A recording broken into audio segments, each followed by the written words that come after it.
Hey guys, what's going on? This is Dallas here with the Bottom Shelf, and this is future editor Dallas that's recording at 12:20 in the morning, Tuesday morning when this episode drops. I want to do a quick apology real quick for today's episode.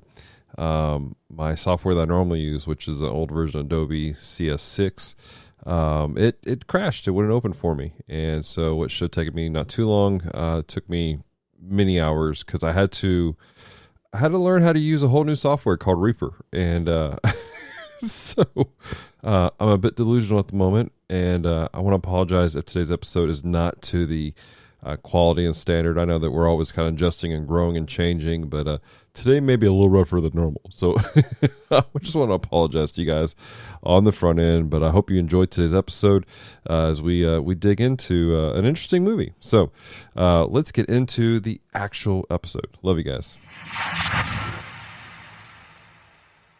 All right, let's see here. Taco machine instructions. Stay away from the spicy guac because that's death fruit. John, come here, man. What? Apparently there's a cheat code for the taco machine. How do you have a cheat code on a taco machine, bro? I don't know. It says here's the instructions. I didn't even know this thing had a controller like that on it. All right. It's underneath the salsa. Yeah, okay. Let's down, left, right, A, B, start. Wait. What in the world? No. Dude, this is cool. No. Dude, it's a video game. It's a crappy video game. What are you talking about? This is the Krull video game. The Krull arcade game. Have you tried to play this game? The controls are impossible. I mean, I hate it. It's got to be better than the first Mortal Kombat. Hacks! Blow it out the airlock! What? God, no! Hey guys, what's happening? Oh, thanks for fixing that taco machine. It's really good. Yeah, it's just got launched into space again. What? Why? John, why did we launch it into space? Because it has the Krull video game on it. Okay. Well, I just grabbed a movie from the dumpster, and that movie is Krull. I wanted to watch it. You think we should watch it? Well, might as well wait for John to order another taco machine. This time with extra avocado. Well, here's my last taco. Thanks a lot. Are you ready to discover a world of terrible movies? High above the planet Geekery, three brave individuals with the help of other friends work through a list of terrible movies to discover one simple truth. Are they better than people think? Or do they really belong on the bottom shelf? Grab your popcorn, grab your favorite snack, and get ready to find out. Hello and welcome to The Bottom Shelf, the show where we watch critically terrible films so you don't have to. Bottom Shelf is the extension of Geek Devotions, the show from devoted geeks who are devoted to letting you know you're loved. So if you don't listen past this moment, know this: we love you, we care about you. There is a plan and purpose for your life. And we, like I said, we genuinely care about you and we take interest in you. Unlike Google, Google doesn't really interest in us at all for some reason. That being said, let me introduce our crew, our staff here aboard this spaceship of terrible movies. First off, we got John. John, how you doing, buddy? Holy cow, Dallas! You ran through that intro like you're trying to sell micro machines. It happens. And then we have Kevin. Kevin, how are you, bud? I was doing better when we had a taco machine. Me too. Hopefully the next one won't have as much guacamole. It's going to have more. He's trying to kill me, ladies and gentlemen. Trying to kill me. And mandatory banana splits. Well, if he doesn't, Jeffrey Epstein will. So anyways, today we're, since our last taco machine had a really interesting video game that apparently John doesn't want anybody to play again. It's a terrible game, dude. Well, I don't know that now. You should be thanking me. I thank you, John. Thank you so much, sir. I'm pretty certain that game causes cancer. No, that's Ghostbusters on NES. Oof. I thought it was E.T. That's on the Atari. The Ghostbusters was pretty terrible on the NES. but this is not a video game podcast, so let's move along. This is a movie podcast. So, Kevin, what have you pulled out of the dumpster for us to watch today? I just showed it to you. Krull or Cole. Something like that. It's a stupid name. No, Cole was a Kevin Sorbo movie. Cole the Conqueror. Yeah. Okay. It's just hard to say it with its R. Krull. Okay. Yeah. It's only because you're Irish. No. So he keeps trying to roll the R. That's the problem. Krull. That's what it is. Krull the Conqueror. All right, so Kevin, what is this film that we're watching? Give us some information about it. First, it is rated PG, and it's rated PG for it says hell, I think maybe twice. And it has an anatomical term, and there's no sexual nudity, which is different for a PG movie in the 80s. And there's only like some swashbuckling, action, violent, sci-fi, whatever violence you want to call it. No blood and gore. So yeah, it's as PG as they come. Wow. Yeah. Sweet. For the 80s, that's quite unusual. First time I saw this movie, yeah, I was a little kid. I had a babysitter bring it over, so. See, I think the first time I watched it, I was a small child and I was at home sick. So, and every time since then I've watched it, I was sick. So this is going to be fun. Must have a curse upon it or something. The first time I saw this was when I rented the movie at Hollywood Video and brought it, and we watched it, and we thought how great it was during that time. So, yeah. Crow is a 1983 action-packed sci-fi swashbuckling, mountain climbing, cyclops glazing, more mountain climbing adventurous film that the whole family can enjoy. How else are you going to plan on spending 2 hours? Star Wars? Pfft, pathetic. Robin Hood? Weak. Dragon Slayer? Well, that film bombed, but it did have dragons. Let's see right here. This film is directed by Peter Yates. If you know who Peter Yates is, if you don't, he directed films such as Bullet in 1968 with Steve McQueen, The Friends of Eddie Coyle. That's actually a fantastic gangster film, 1973, and 1977 called The Deep. I think I've seen The Deep. Have you, Dallas? I have never seen The Deep. I think I've seen it. I don't know. There's several movies called The Deep. Yeah, it was a Peter Benchley movie. So, let's see. This film stars the Errol Flynn lookalike Ken Marshall. He was also from the Star Trek Deep Space Nine series as Michael Eddington. If you watch that, I don't know. I don't watch Star Trek, so I couldn't tell you. Has Discount Obi-Wan played by Freddie Jones, who played in Dune. Discount Obi-Wan, wait a minute. Is he the old man from the mountain? Yes. Okay. Freddie Jones. He said Discount Obi-Wan. Has Lisette Anthony, who played in Dracula Dead and Loving It. Has Francesca Annis, who's also from Dune. Ellen Armstrong from Black Beauty and Braveheart. Bernard Bressel from the Doctor Who television series. There was a segment called Ice Warriors. Yes. Okay, this is that man. He also played in a lot of Carry On films, which those films completely suck. I hate it's a series. And everyone's favorite, Liam Neeson. It also stars the Glaive weapon, which was also featured on Steven Spielberg's Ready Player One movie. I really think that this movie is the reason why we see the Glaive in so many other movies afterwards, like Predator and like hundreds of other video games. I forgot about the Predator having that. So, okay, yeah. Right? Yeah. I really think this was the inspiration behind it. That or going to your local flea market and find them for sale for dirt cheap. This film is edited by Frank Lovejoy, who also worked on films such as 2001: A Space Odyssey and The Shining before this film. And after this film, he edited films such as Sheena, Aliens, and Batman 1989. The music is done by James Horner, which I'm just like, that really, makes me excited because he's one of my favorite music composers of all time. What has he done? I feel like I know his name. James Horner? Yeah. Crap. I did wrote that down, and right there I had a whole list, and for some reason my list went away, and I'm like, why you got to be like that, Dallas? No, I mean he's right, because if he's one of my favorite composers, I mean he did the music for Braveheart.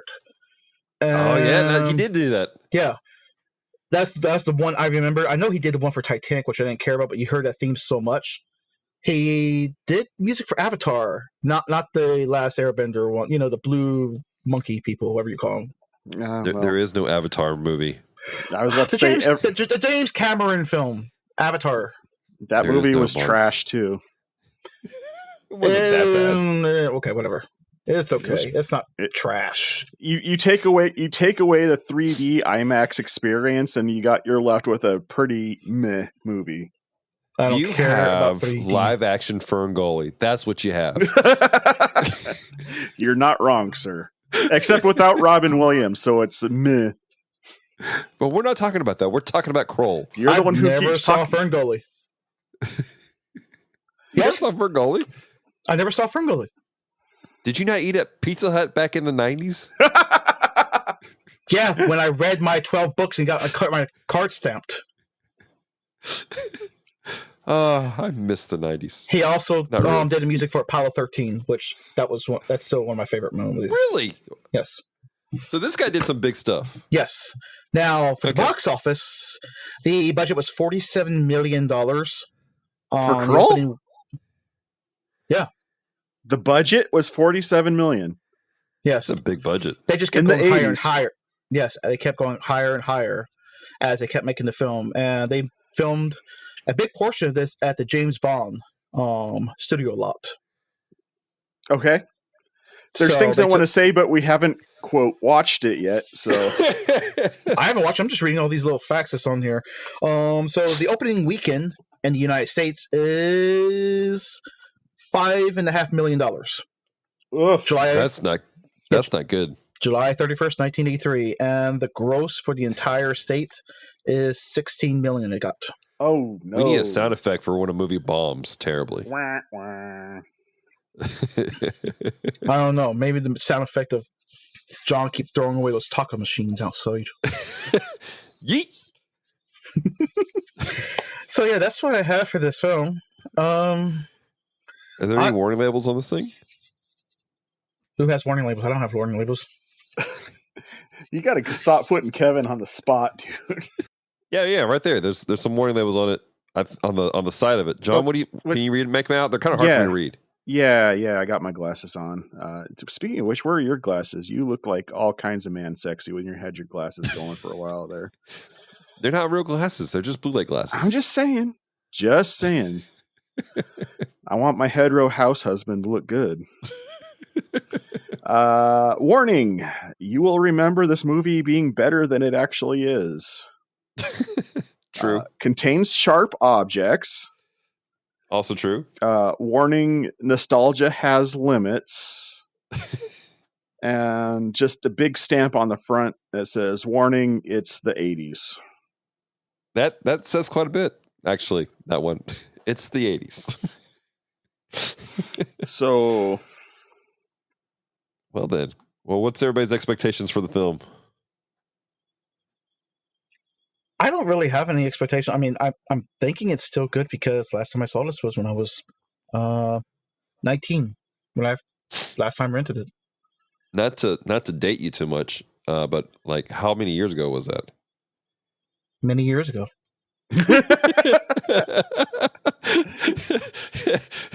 It's 19 years ago, so I'm fine with that. I just like how your face went real red. Yeah, when you like when you went many years ago, like it just like turned bright red over there. That was when the taco machine flew past the window over there. Oh, is that what it was? Yeah. Sure, Dallas. I'll tell you what my expectations are, even though you didn't lead into me at all, or anybody really. Who cares? Fine. Dang. I care, John. I mean, whatever. Cool. Go ahead. He's just bitter that you launched the taco machine out before he could put some salsa on his taco. That's all it was. John, what are your expectations of this lovely film? I don't need your pity invite, but I'm going to do it in spite of you.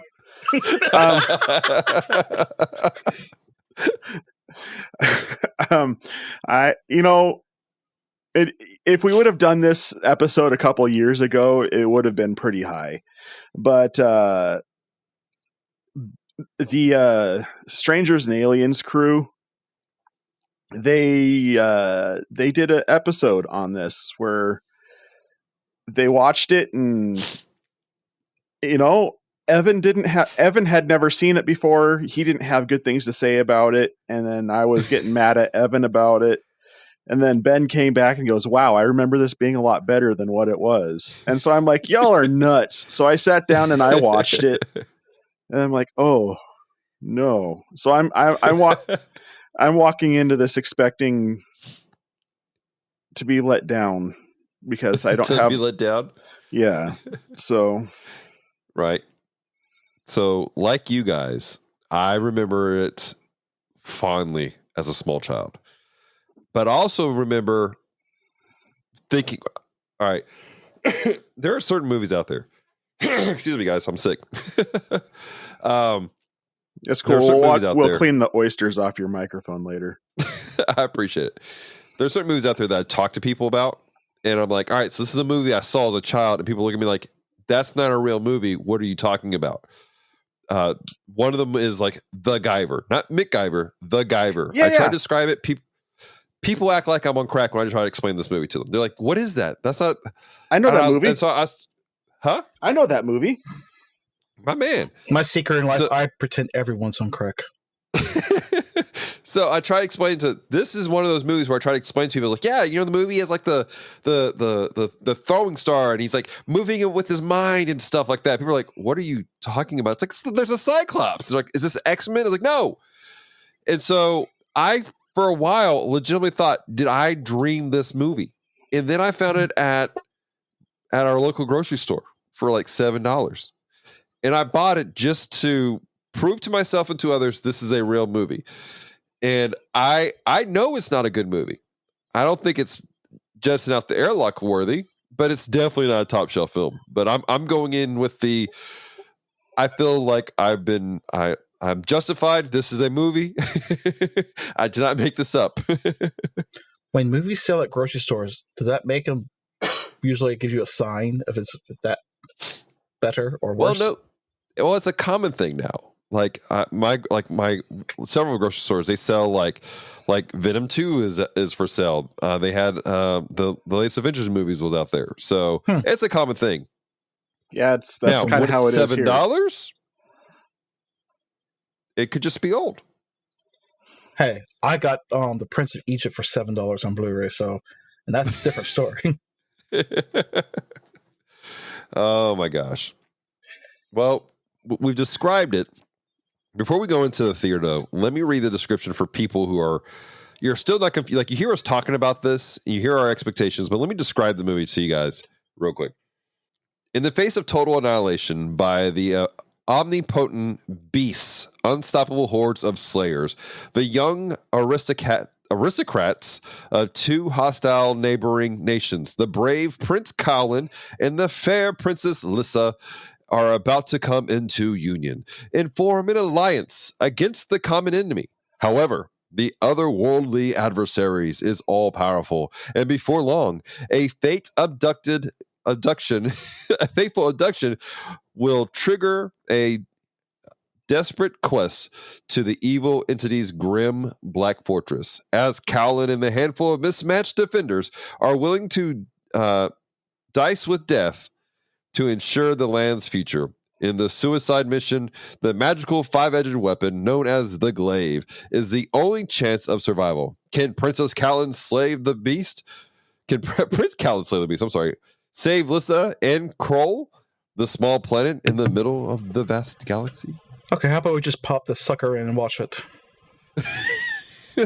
All right. Let's go into the theater. Did anybody think to make popcorn before I jettisoned the taco machine? Because that's where I'd been getting my popcorn from. Dear listeners, this is your opportunity to escape. Our crew has just entered into the media projection chamber. What horrors and madness that they consume are unknown. Their mental state upon their return is unknown. You have been warned. Well, that was a thing. You literally just said the exact words I was about to say. That was a thing. Kevin, are you okay, buddy? What? Yeah. Yeah, I'm okay. Why? You seem really, really intense over there, man. No, I'm just waking up again. Sorry. Sorry. All right. So we just got out of the theater, and we watched Krull, at least most of it. I'm not sure how much Kevin made through. What are our spoiler-free thoughts on the film? I'm watching Kevin boil into an indifferent rage right now. Yeah. Krull felt more like cruel to my insanity and way of living. Or maybe Crawl. Like the movie, the movie slowed to a crawl. Yeah, crawled myself right back to sleep again. Oh my gosh. And again. What are some spoiler-free things that we liked? Kevin, spoiler-free things you liked. So why am I the first person you keep shooting out? There's John right next to me. Or because next to it's you. fun to throw you off. Because you're the angry Irishman and nobody cares what I think. Well, I guess you got some truth right there. Because when I work with teenagers, I call on the ones who are sleepy to wake them up. I'm a man. the way you said that, I'm a man. This film actually has some great landscapes. It does. Yeah, it has some great landscapes. This was shot in Europe, wasn't it? Yeah, somewhere out there in Europe, London. Because like the 007 soundstage is out in England. Yes, that's correct. I think. So yeah, it had to be filmed somewhere all around there. He's a good mountain climber. I mean, good lord. I've never seen someone climb mountains for 10 minutes or longer in a film. I played Breath of the Wild before, and that was a mountain climb. It had some pretty good costumes, which was surprising for me.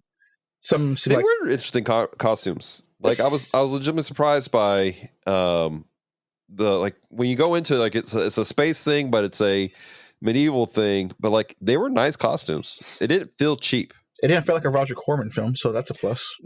Here's the thing, though. Nothing in this movie, based off the time frame that it was made in, nothing really appeared cheap in this movie. Right? Taking into $47 million. Right? This is true.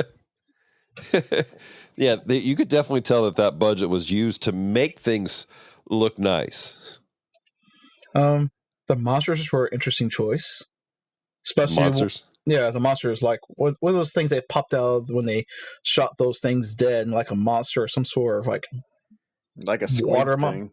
Yeah, something that shot out right through their helmets and everything else. I was like, that was that was genuinely creepy. I mean, it was cool. Yeah, I like that.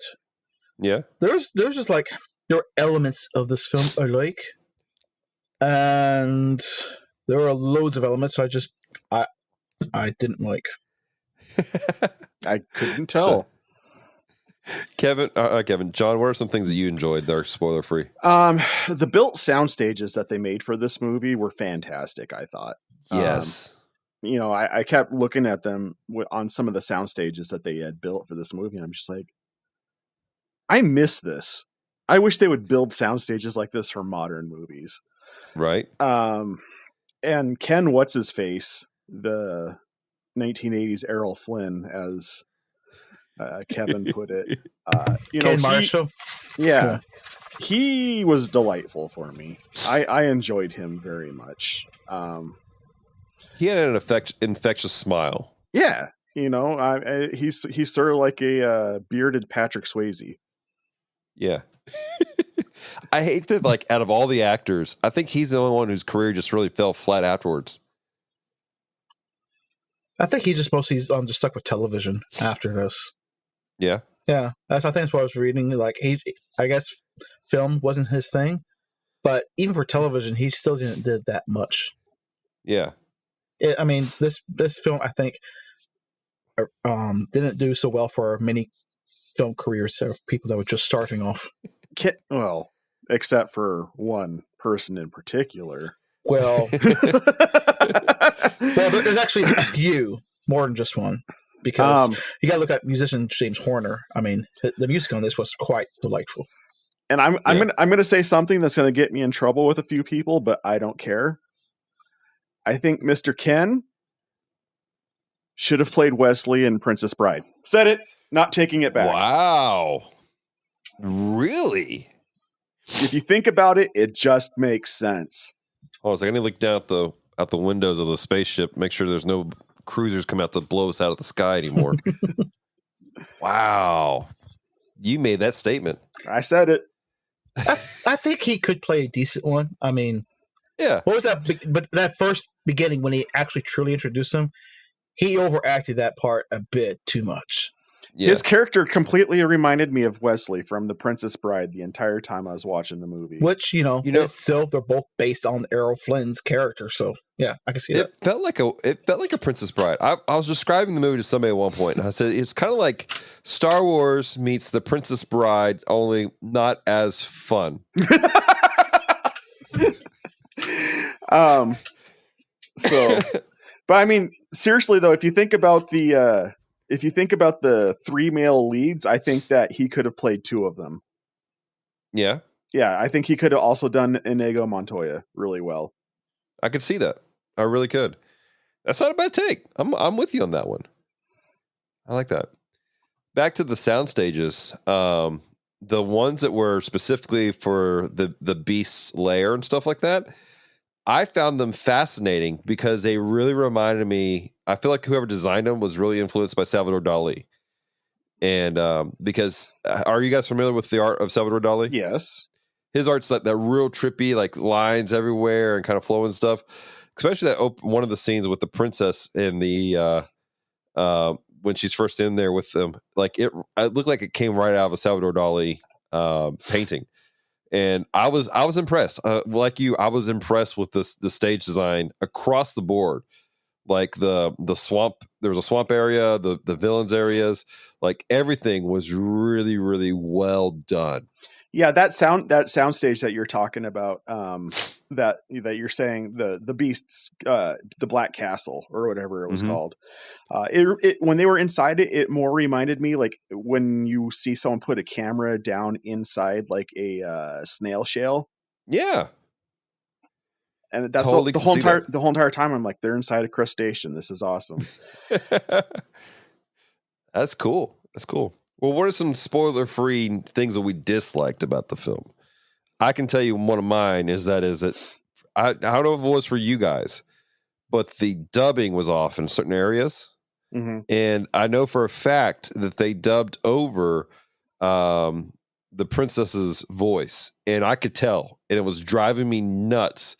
I thought something was wrong with my DVD until I found out that they had dubbed her over. No. They should have just left the original audio in. It couldn't have been any worse than than the acting that they put on there. I mean, the lines that they put out for her were just not good.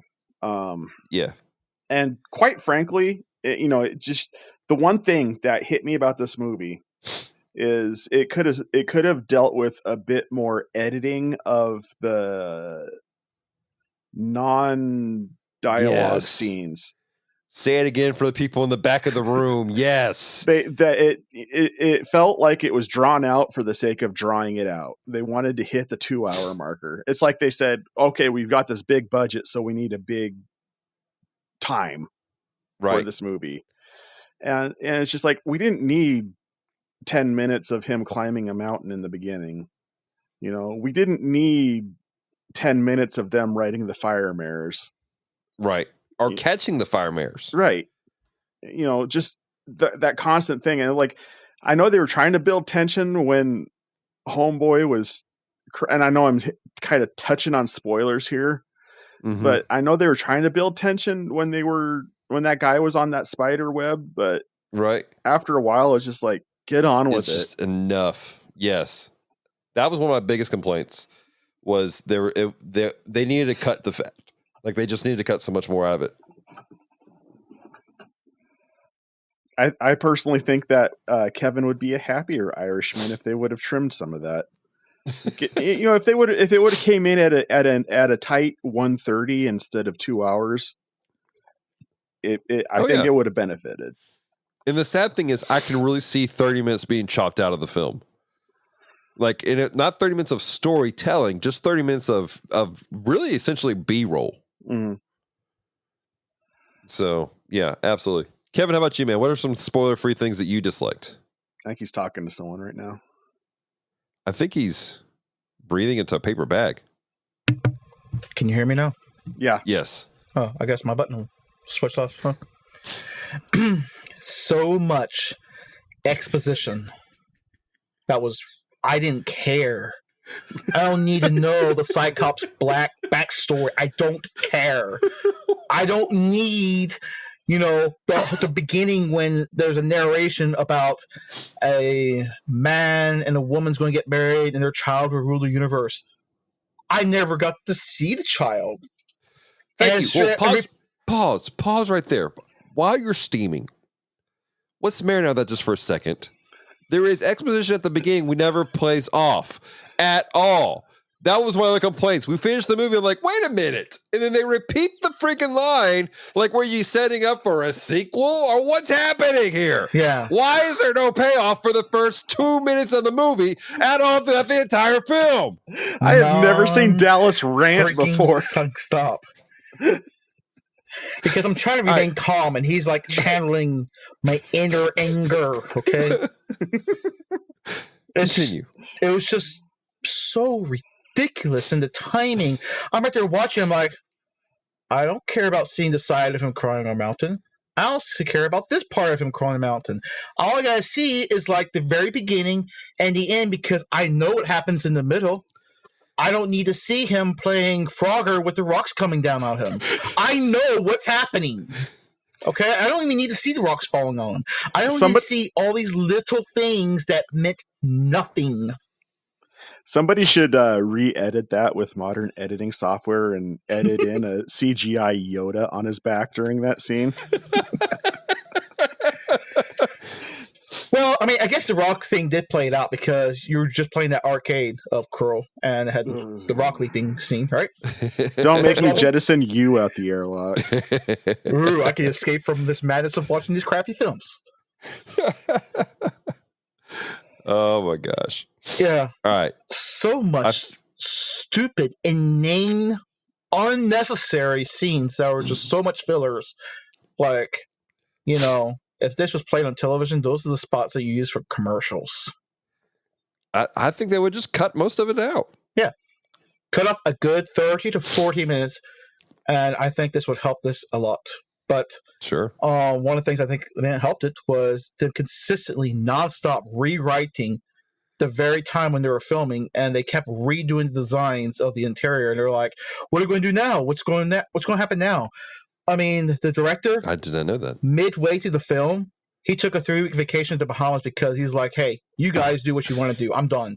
And he went to vacation, and they had to stop production. They had to stop special effects and everything else until it came back and was like, oh, we're still filming this, huh? Well, I remember seeing something about that in the special features on my DVD, and it really was a matter. He had to take a break because of the stress of the film schedule they had.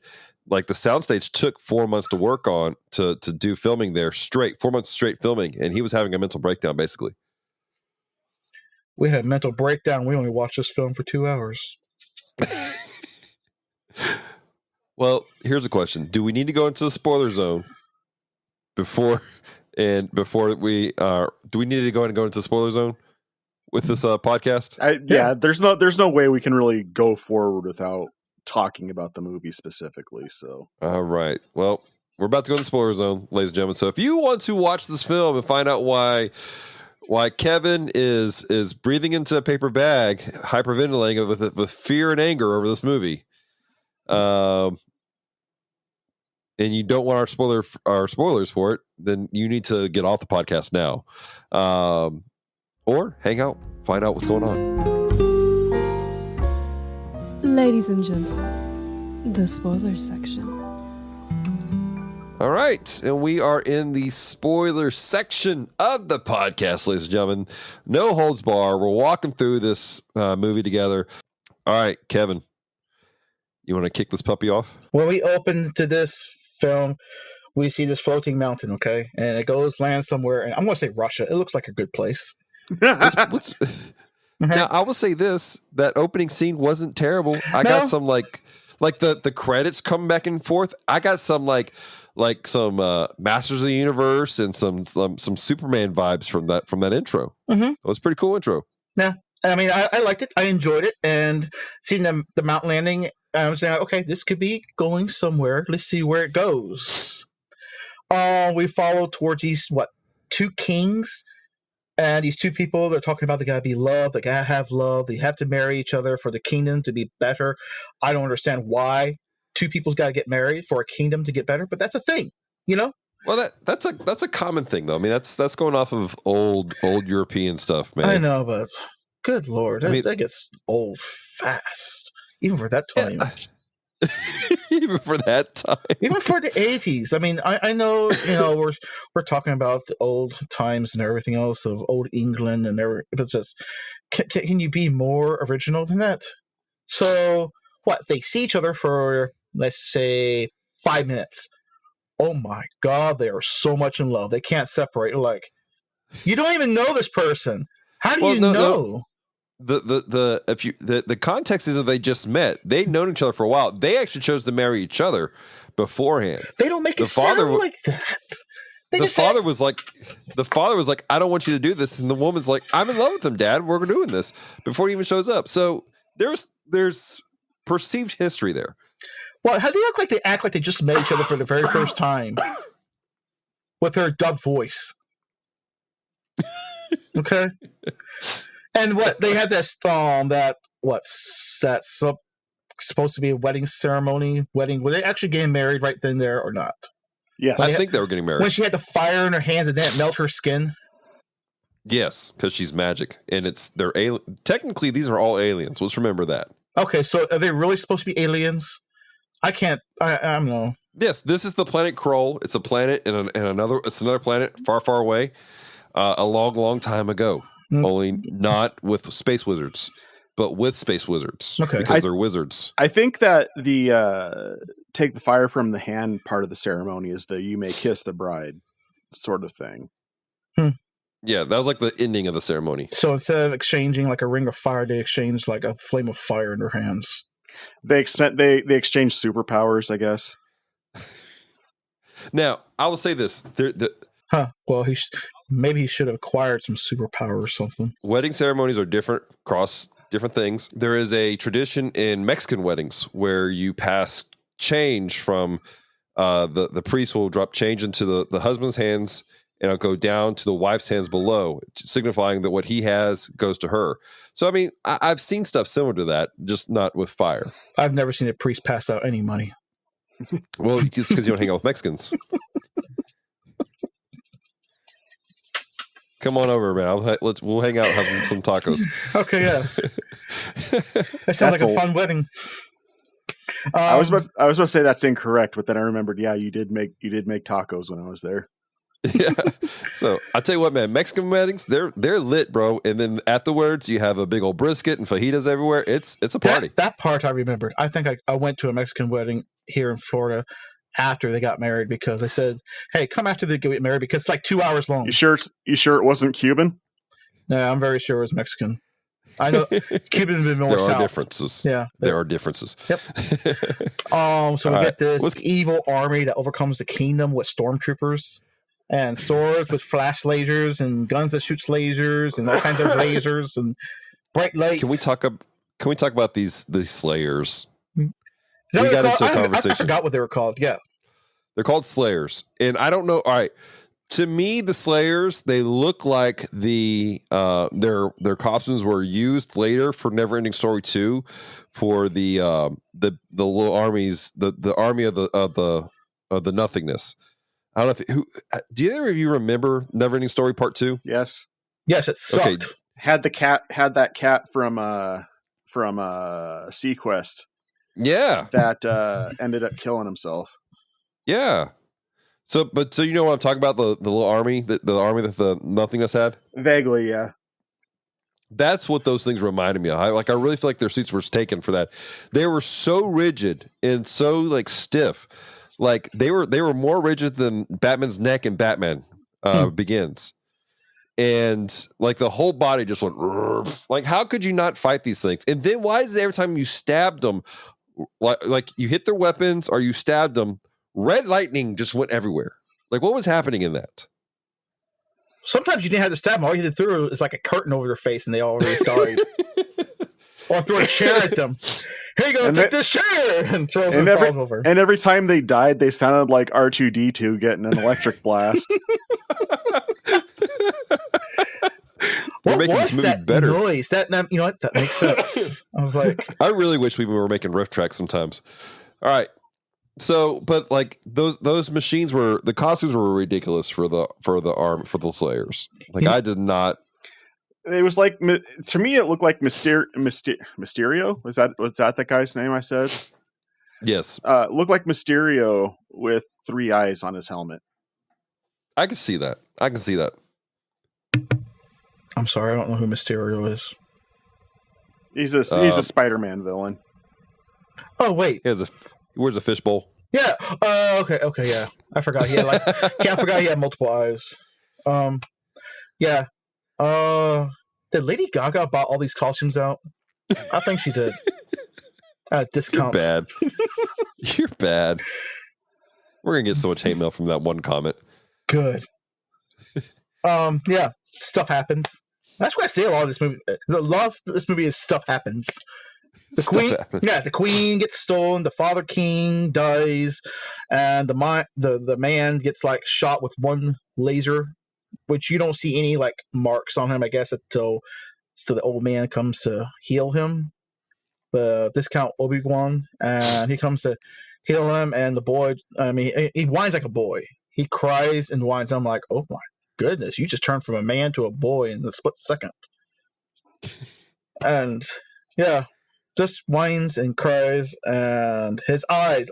I mean, I'm sorry, that scene made me bust out laughing. The way he just looked, his eyes were like so stuck up red. He was looking all around. You didn't think that scene made you laugh, John? You didn't like, look at this guy's overreacting. No. I mean, I don't know. I didn't focus so much on that aspect of it, I guess.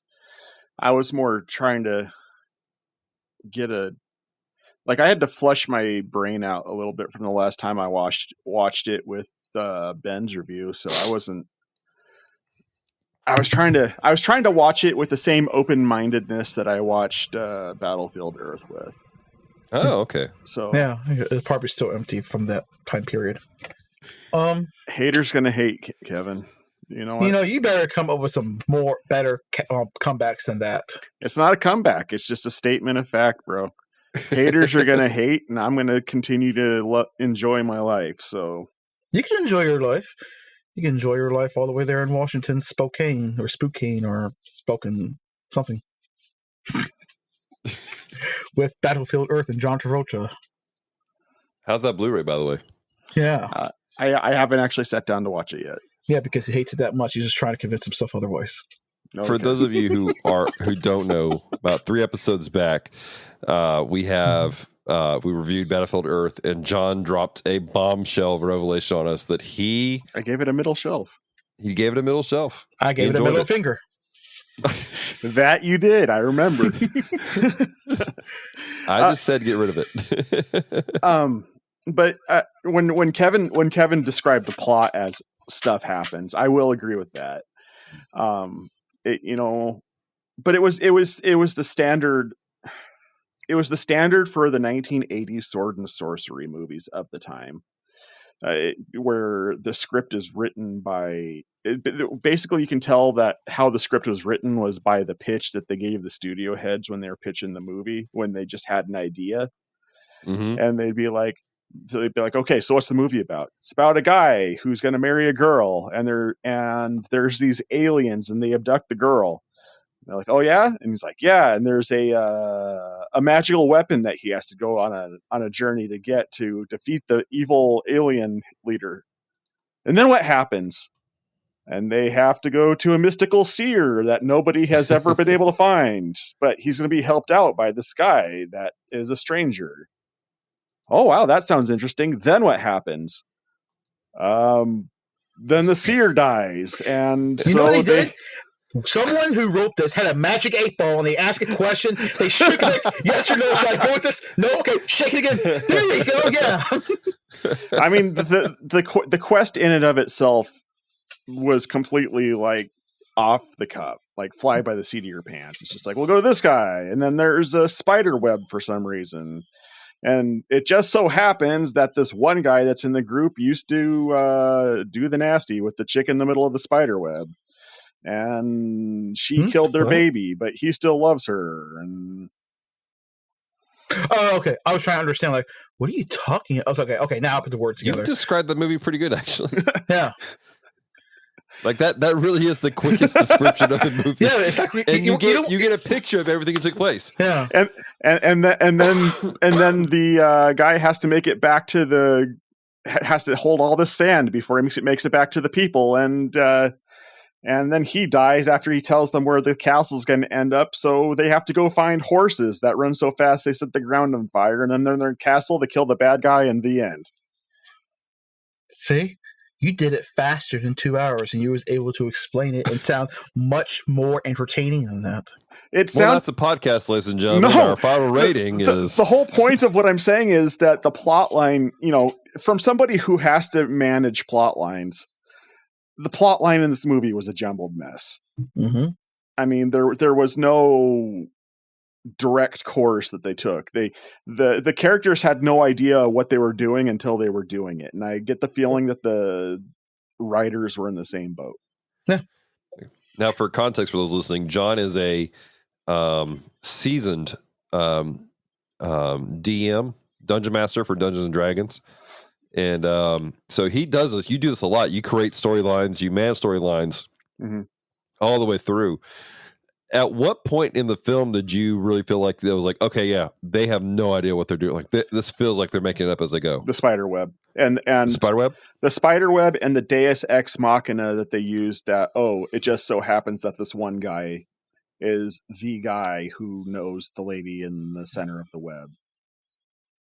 It's just like, okay, happenstance is the tool of a lazy writer. That spiderweb scene was completely unnecessary. It was. That spiderweb scene gave me arachnophobia as a child. I will say, though, the scene where the changeling comes and kills the actual seer, that scene creeps me the heck out every single time I see that. Yes. What's a seer? Yes. I'm sorry.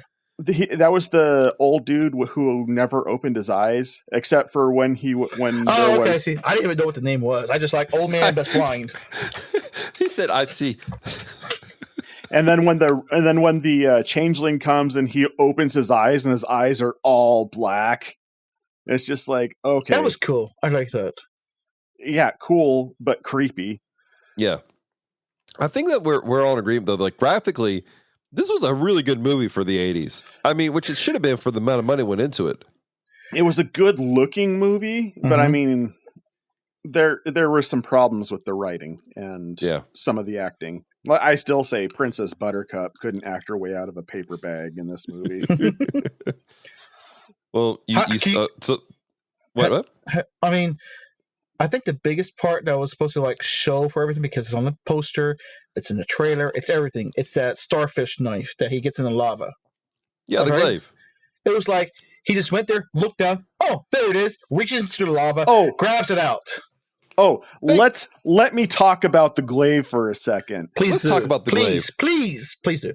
Okay, so they make a big deal about this glaive and how it's a mighty weapon. And then that's the thing that everybody remembers about this movie. And he doesn't use it. He doesn't use it.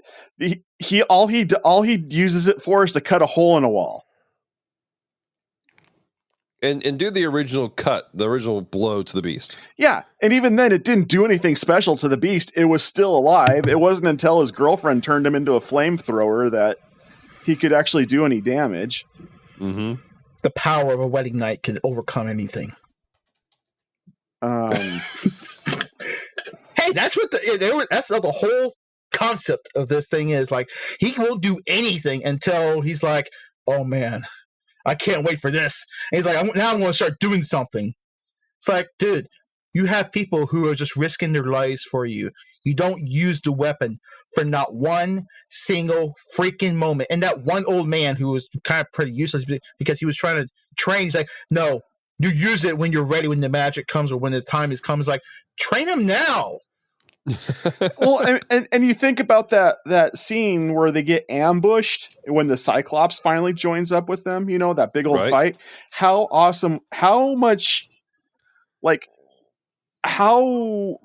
easier would it have been for them to fight off that giant troop of slayers using that remote controlled Chinese throwing star? Yes. It was one hit kill. Right? Across the board. Yeah. He could have just pinballed. Power weapon. Use it. You could basically see the writer through that first bit of dialogue after he finds it. It's just basically saying, now, don't use this because it will basically make you pass by most of the movie, and we need to fill 2 hours. It's like they forgot about it, and they were filming almost towards the end. It's like, hey, what's this thing on my side? Oh, yeah, we forgot you had that. Listen, you start using it again. No, that frustrated me. It's like you make a big deal out of this weapon and then you don't use it for most of the movie. Can you imagine if Star Wars was like that? It's just like, hey, here's a lightsaber. You can't use it till the end scene. Now I'm trying to figure out how often it was used in the first movie. Because then it would become like another Star Trek movie, which everyone hates. A Star Trek movie? Star Trek? Got your attention now. Yeah. Okay, officially.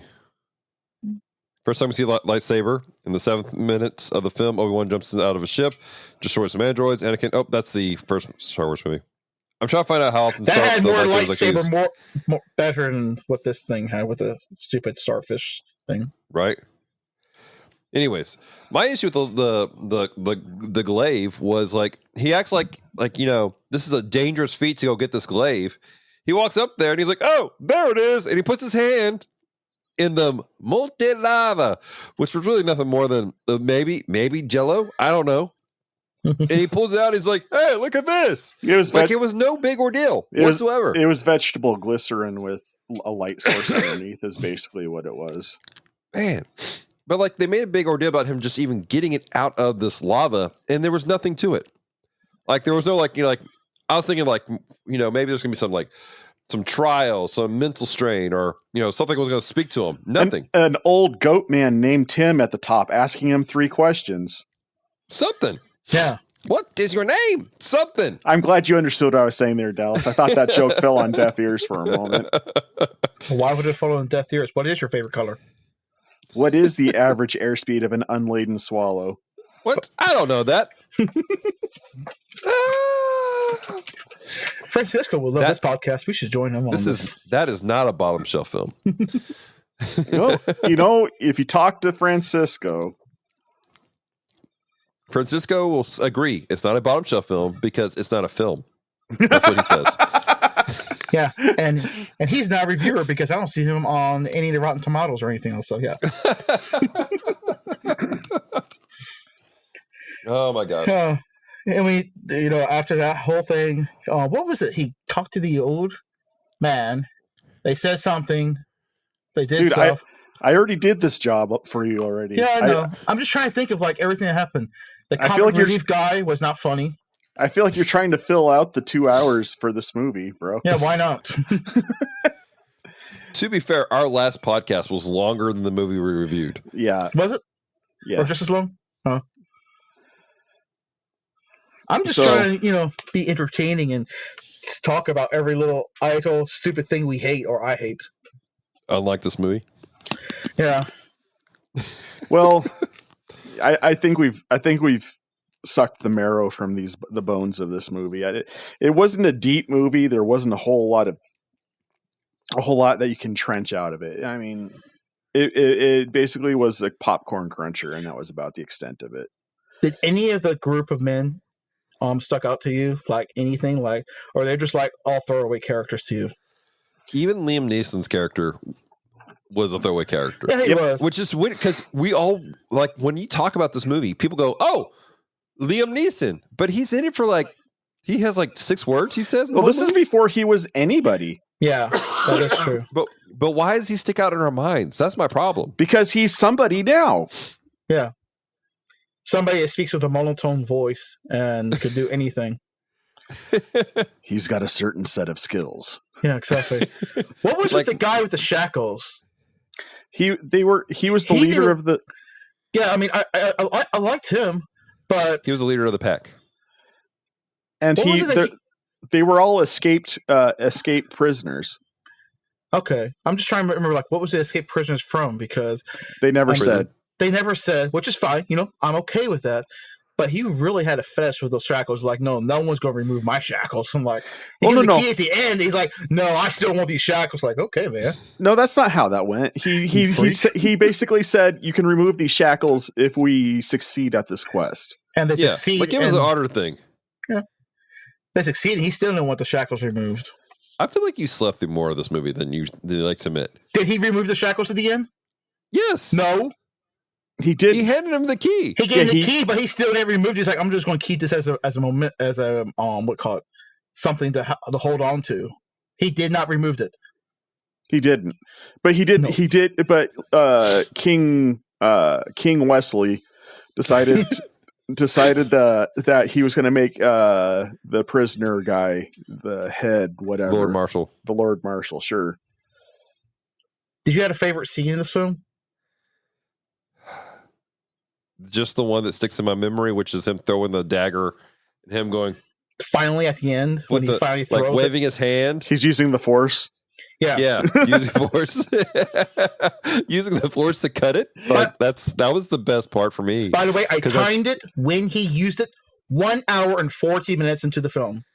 Wow, Dude. Okay, so my I favorite feel like scene. Godzilla showed it faster than that. Yes.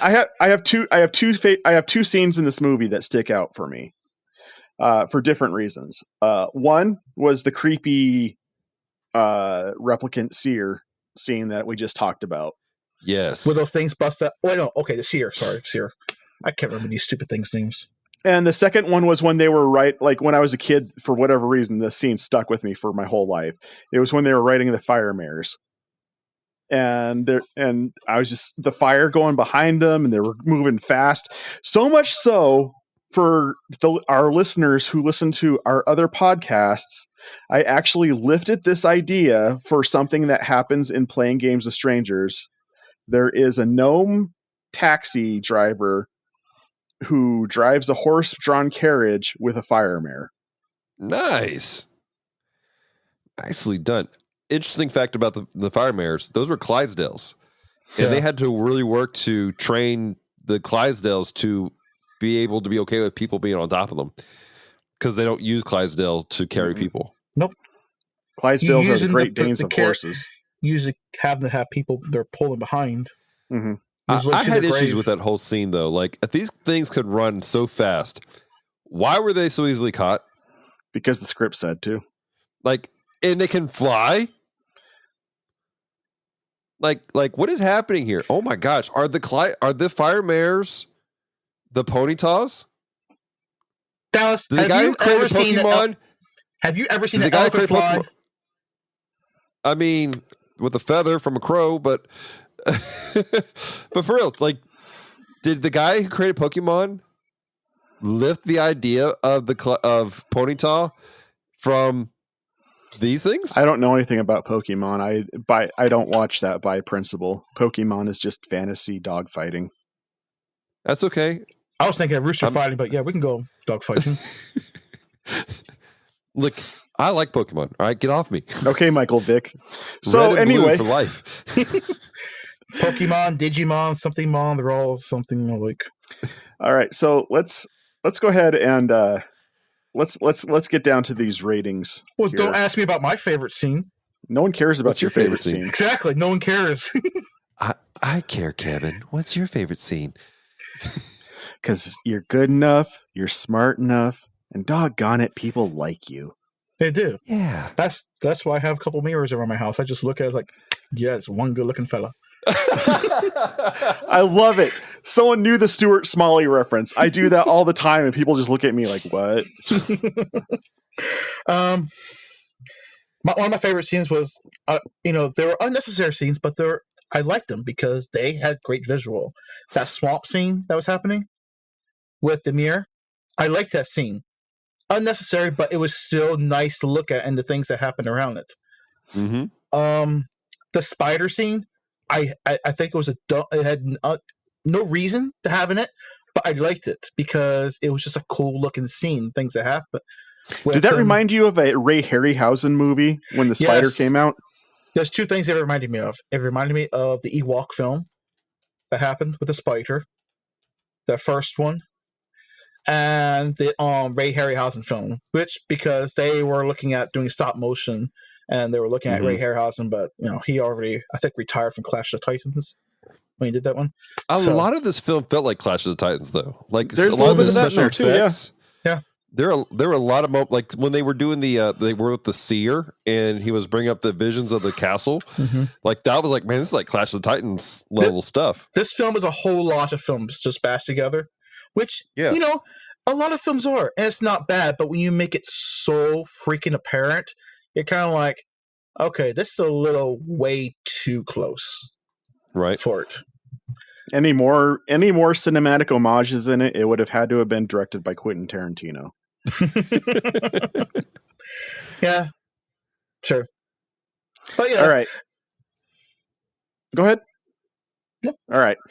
So let's go ahead and hit those ratings. Dallas, why don't you go ahead and recap what the ratings are, and then we'll dive right in. Yeah, so the ratings for the show are really pretty simple. You have Top Shelf, which is, hey, well, this is actually a really good film. Everyone needs to see it. You got Middle Shelf, where it's like, that's all right. Bottom Shelf, which we were aptly named after, where we're like, it's one of those ones, it's in your collection because you have it. Put it on the bottom shelf. You're not really going to pull out and watch it ever, if ever. And then we have jettison out the airlock and light it on fire level. Which is nobody should watch it ever. Which to date, the only film to make that rating is what? Well, I think we've had a couple. The Last Airbender was one. Last Airbender was a unanimous one. Yep. Battlefield Earth was contested. Dumpster fire. We launched that out. That's right. We need a list on the website of what these ratings are. If you're a listener and you're a graphic designer, we need a graphic that tells people what things are. If you want to help us out, reach out to us. All right. Where can they reach out to us at? You can reach us on the Bottom Shelf Facebook page. Just look for the Bottom Shelf Podcast, or on Instagram, the Bottom Shelf Podcast, where Kevin, the master of memes, is putting out memes all the freaking time. He does too. All right, Dallas, being as you are our fearless leader and Kevin hates being called first, what is your rating? I'm not sure you're ready for this. I'm going to put it on the middle shelf. Oh, really? Yes. I am, as there are some terrible things in this film. I readily admit it. But there is something charming about this film, even though it's slow and boring at times. And we can cut back probably maybe even 45 minutes out of the film. I smiled throughout most of the film, and I enjoyed it, and it has a great nostalgia place. It's not a good film. I'll readily admit that, but I'll pull it out every so often, and especially if I have friends. I have some family friends who I I like to introduce their daughter to terrible movies because she kind of has the same sense of attitude I do about things, and we make fun of them and we laugh about it.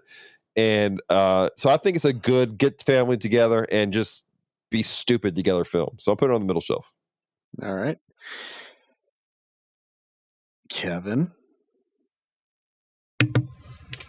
Top shelf. All right, cool. How about you? This film was about as entertaining as listening to Al Gore talk about how he created the internet. And, there's things that are bad in life. I understand. There's some things that are bad. Like me finding blood in my urine. That's bad.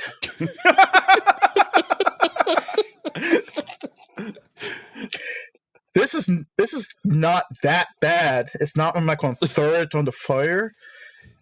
And I'm not proud of showing it to people in the middle shelf, so it can't be that. So I'm just going to go ahead and just toss it on the bottom shelf right over there. Oh yeah, reach the bottom shelf. Okay, fair.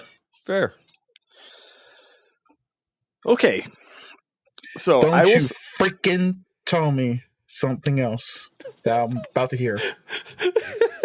Swear to. So I walked into this with low expectations. Yes, we all walked into this. Because of Ben's review. And because of my watching it after Ben's review. I'm sorry. Did you review this with someone else before us? No. Ben, the strangers... Are you cheating on our podcast? Yes! The stranger... Are you divorcing us, you cheater? I knew it! The stranger podcasting without us. The Strangers and Aliens podcast, which is a podcast that I listen to religiously, did a review on this movie, and they gave it a low score. If you were to say that they scored it, they gave it a poor review, and I got upset about it because I had a lot of nostalgic memories about this movie, and I went back and watched it immediately after that episode had come out. And I had realized at that time, I had realized, yes, they are correct. It's better in nostalgia than it is in real life. So I walked into it this time with with low expectations for it. However, because I walked into it with low expectations, it actually went over what my expectations were, and I enjoyed it more than I was expecting to. But I needed to take into account that I've owned this movie for probably about 3 years, and this is probably about the second time that I've pulled it out. The first time being after Ben did his review of it.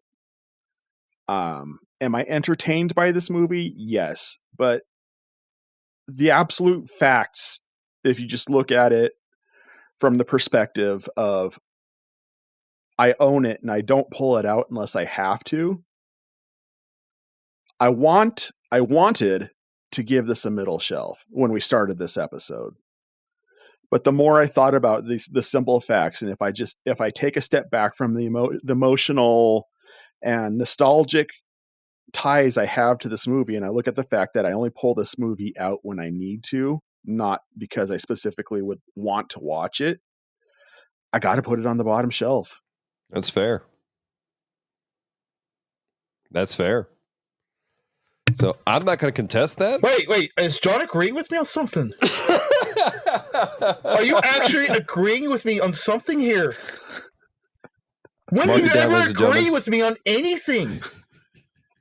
I agree with you on several things. No, yes, I know that. But John, no. Did you hit your head on a rock or something? Are you guys having a moment? Is this a friendship moment? Do you guys need bracelets? What the flip? I mean, I'm shocked. I'm not angry. I'm just like, I don't know what to say about that because you don't ever agree with me on a single idle thing. Just about. Jesus, I don't know what to do with that. Are you gonna cry? No, I'm not gonna cry. Huh. Irish people don't cry; they just get mad and drink. Yes. Now I need to have a rejoicement and just cheer with you with a Guinness or something. I'm down for some Guinness right now. Yeah, a proper one though. All right. Yeah. Okay. I'll take that. Yeah. Okay. All right. I think I mean, this yeah. is the most excited I've seen Kevin at the end of an episode. I know, right? I've never seen him smile like this. Yeah. Because, like I said, it's not It's not like throwing it a fire worthy. But it's not like I'm going to take this out like every time when someone comes over. It's like, hey, dude, you got to watch this movie. Unless I'm like, hey, I know you're tired. You need a good nap. Watch this movie. Well, like I said, I only pull this movie out either if I got to do it for something like this, or when I have specific people that I watch terrible movies with comes over. Mm-hmm. That's the only time I pull it out. So this is an uncontested bottom shelf film for us here at the bottom shelf. All right. I just really, really wish they just took off 30 minutes. Like, maybe if we buy the rights for this film and we do an edit for it, it may work. Yeah. We'll call it the bottom shelf cut. All right. Well, somebody call Columbia. And they don't exist anymore. Columbia already sold their rights. If you guys get us to the point where we can buy the rights, we will do that. Send money. All right, let's head on over to the week connection section where Pastor Dallas can give us the word for the week. This is a week connection. All right, so this is the week connection segment. John, what is the week connection segment? Well, remind the audience. Well, Dallas, as the topic of this episode was inspired by the Strangers and Aliens podcast, this segment in particular was inspired by a practice that Ben Avery does, by which he finds weak spiritual connections within a movie to make a bigger deal than they actually are. You keep mentioning the Stranger and Aliens, like I'm supposed to know who they are. They are the reason why I'm a podcaster. They're a great podcast. They've been around forever, and 10 years this year. Yeah, which is that's huge in the podcast world. But we'll have links in the description down below for you guys to check out the Strangers and Aliens. Ben and the gang over there, they do some fantastic stuff. Just kind of talk general geekery stuff all the time. So this week's my week connection, which we obviously open the floor for us, the guys, to make some if they have some. Mine is dealing with the Cyclops. You don't mean cyclones? No, not the Cyclones, the Cyclops. In this movie, what'd you call him? The Dollar Tree Obi-Wan? Discount Obi-Wan. Discount Obi-Wan explains to us that the Cyclops were a race of people who used to have two eyes. And when the beasts invaded their planet, they tried to make a deal with them. And but the deal was that they had to sacrifice one of their eyes to see the future. But it was a trick. And they only saw their deaths. And so towards the end of this film, the Cyclops is in a moment where when they get all the fire mares, and he's like, I have to stay here. I saw this. This is where I have to die. This is my pessimistic end. I'm going to stay right here and die. But he decides to change that. He goes forward. Even though it was supposed to be painful for him, he finds purpose in continuing on to help people, to help his comrades who are in danger, and to go on to do something greater than what he thought he was going to do.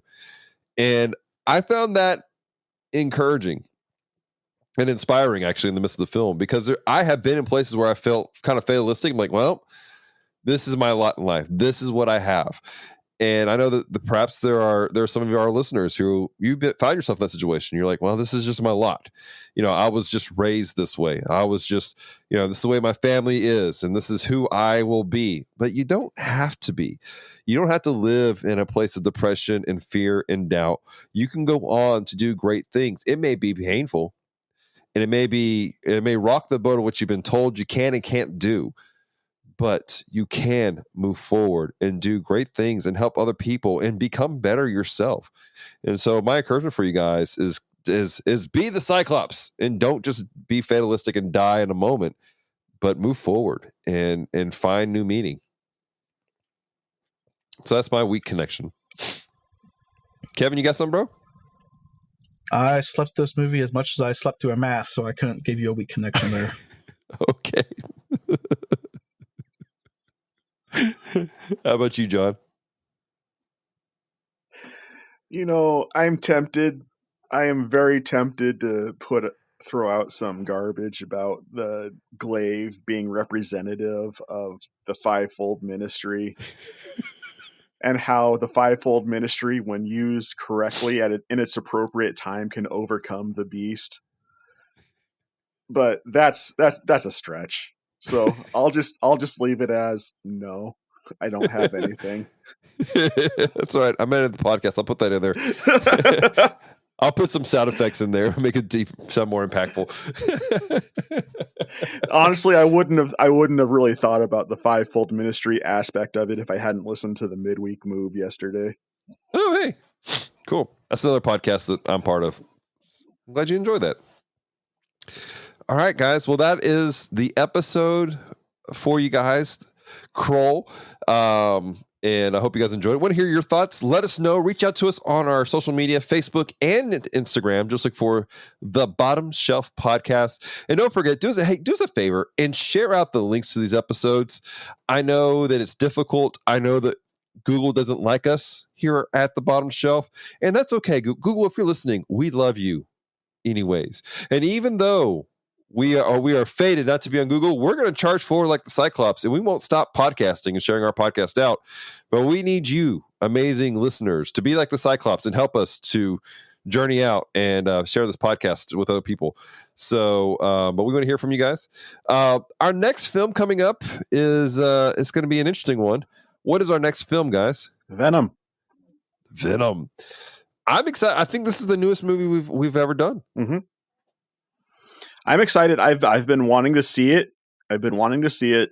And this actually gives me a reason to watch it, and it gives me a purpose for having HBO Max. So, why do you need HBO Max? I told you can watch from my movie library that I shared with you. He needs a reason. Kevin, I need a reason for why I spend the money per month that I do on HBO Save your Max. money. I'm trying to help you. Go Dave Ramsey on this sucker. Go Dave Ramsey and steal my copy. You can't go into debt if you steal all your stuff. It's not stealing, it's sharing. I could share. The Bottom Shelf does not promote sharing and stealing of property. All right. So we're doing the Venom next time, guys. Check that out. Again, do us a favor, share out the podcast wherever you find. If you have friends that are interested in this kind of stuff, share the podcast with them. But we want to hear from you guys about what your thoughts are on the podcast. And do us a favor, also hit up Apple Podcasts and Podchaser and leave reviews. Again, these are things that help the podcast to grow and to get out, especially since we're being nerfed by Google. So, anybody else have anything else to say? John loves Google. It's his favorite. What? I just wanted to see your reaction there, mate. All right. Anyway, why don't you land the ship, bro? But don't you got something to share? Why would I have something to share? Don't you belong in like 12 other podcasts or something? Dude, find links below. Seriously. Having an ending where we all announce where we can be found just takes too long. I feel like I need a link tree just for John, because you're on this podcast. Dude, you're on we Machine. We get it. We get it. I'm a podcast whore. Let's move on with life. Kevin, where can people find you? Well, unlike John, I'm not a podcast whore. I am a meme whore.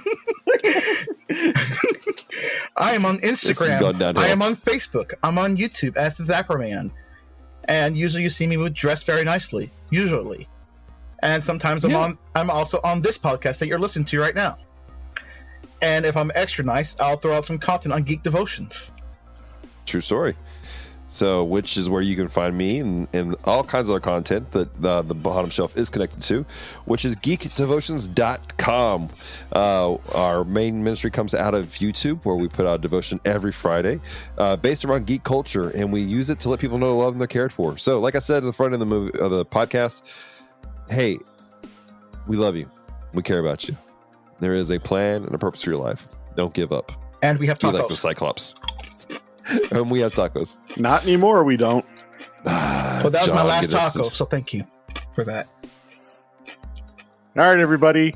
Peace and love. Yeah, Bye. that stuff.